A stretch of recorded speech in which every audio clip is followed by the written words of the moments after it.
Wawasan kebangsaan menjadi penghargaan bagi Paskibra Sumatera Selatan setelah sukses mengibarkan bendera pada HUT ke-77 Republik Indonesia. Sebanyak 50 pelajar yang dipilih dari berbagai sekolah di 17 kabupaten kota di Sumatera Selatan dianggap berhasil menjadi petugas pada upacara bendera Hari Ulang Tahun ke-77 Republik Indonesia di Gria Agung Palembang. Dalam acara ramah tamah, Gubernur Sumatera Selatan mengapresiasi Paskibraka Sumsel.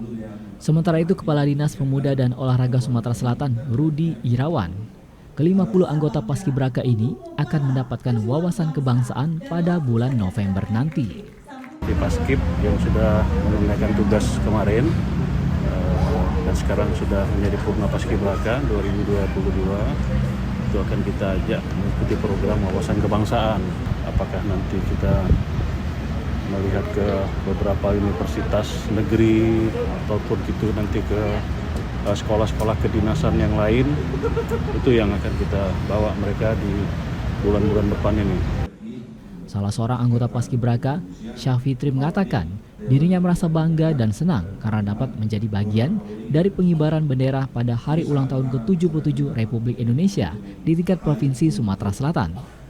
Alhamdulillah lega sih, sebelumnya dari latihan yang hari ke hari banyak ya capek, lelah, sama-sama berlatih juga mentalnya di sini. Kepala anggota Paskibraka ini akan dibubarkan dan resmi menjadi Purna Paskibraka Sumsel.